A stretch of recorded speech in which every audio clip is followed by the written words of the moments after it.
पश्चिम बंगाल में मतदान हो चुके हैं, एग्जिट पोल आ चुके हैं, लेकिन बवाल वहां पे स्ट्रांग रूम को लेकर के है। बीती रात टीएमसी के नेता ममता बनर्जी ने भी वहां पहुंच करके काफ़ी हंगामा रहा।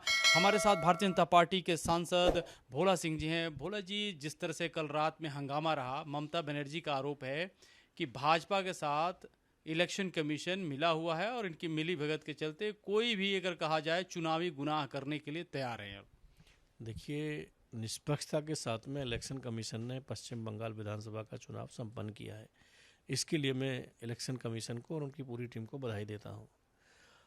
पहली बार पश्चिम बंगाल की जनता ने खुद के मन से, खुद की मर्जी से अपने मत का उपयोग करके ये तय किया है कि उनको किस तरीके की सत्ता चाहिए।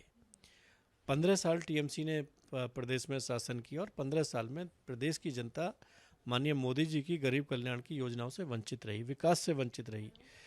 उनके सरकारी विभागों में 60% से अधिक वैकेंसियां हैं, लेकिन युवाओं को रोजगार देने के लिए उन्होंने कोई वैकेंसी नहीं भरी। तो ये जनता परेशान थी टीएमसी से। जनता का मन बदलाव का था और बदलाव के रूप में उन्होंने भारतीय जनता पार्टी पर माननीय प्रधानमंत्री जी के नेतृत्व में भरोसा करके अपना भरोसा भाजपा को साथ देने का काम किया है। और ये कहीं ना कहीं टीएमसी को भी इसकी भनक लगी है। जिस तरीके से रिकॉर्ड मतदान हुआ है, जिस तरीके से एग्जिट पोल के नतीजे आए, उनको लगने लगा है कि अब सत्ता की कुर्सी ममता जी की चली गई।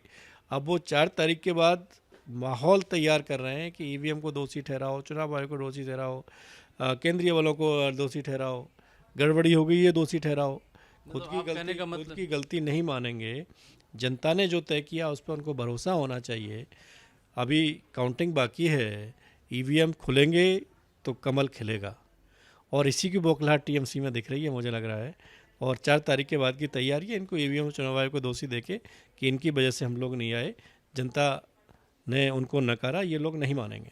क्योंकि आप पश्चिम बंगाल में लगातार ज़मीन पे काम करते भी रहे हैं, आपने एक तरफ ये इशारा किया है कि ये जो एग्जिट पोल के नतीजे हैं वो फाइनल नतीजे में तब्दील हो रहे और इसी की बेचैनी ममता बनर्जी में दिखाई दे रही है। देखिए, अब देखिए माहौल क्या था। अब माननीय प्रधानमंत्री जी की रैली देखिए, गृह मंत्री जी की रैली देखिए, अन्य नेताओं की रैली देखिए, किस तरीके से जनता एकदम परिवर्तन के मोड़ में थी।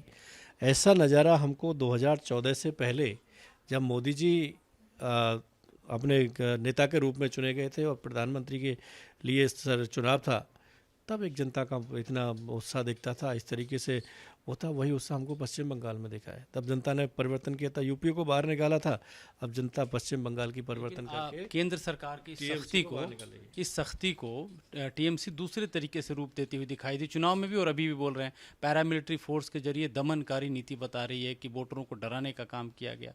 डर डर डर, हर तरफ डर ही बताया। वोटरों को डराने का काम टीएमसी के लोग करते हैं। टीएमसी के उसमें वोटरों को घर से बाहर नहीं निकलने दिया जाता था।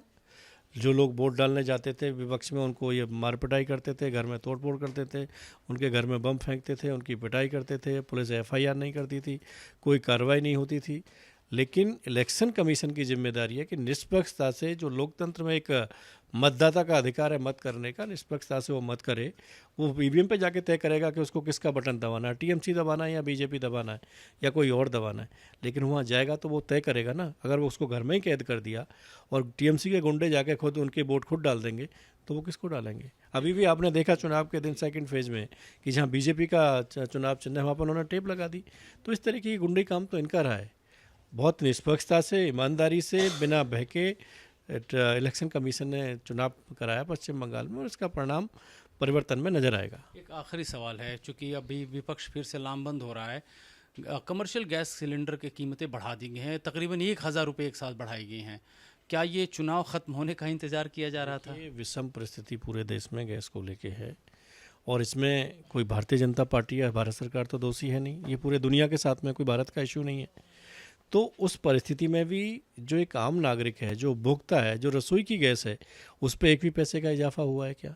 माननीय प्रधानमंत्री जी ने इस संकल्प के साथ में कि देश के गरीबों के जेब पे कोई एक्स्ट्रा बर्डन इन विषम युद्ध की परिस्थितियों में उनकी जेब पे नहीं डलने दिया जाएगा और उस पर हमारी सरकार संकल्पित है, उस पर हमारी सरकार प्रतिबद्धता के साथ में काम कर रही है। माननीय प्रधानमंत्री जी गाइडेंस में सारे मंत्री उस पर हमारे काम कर रहे हैं।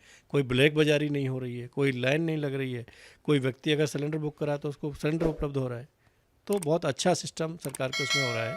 विपक्ष का काम गुमराह करने का है, जनता को गुमराह करने का काम करें, लेकिन जनता गुमराह होने वाला नहीं है। जी भोला जी, बहुत बहुत बातचीत करने के लिए शुक्रिया।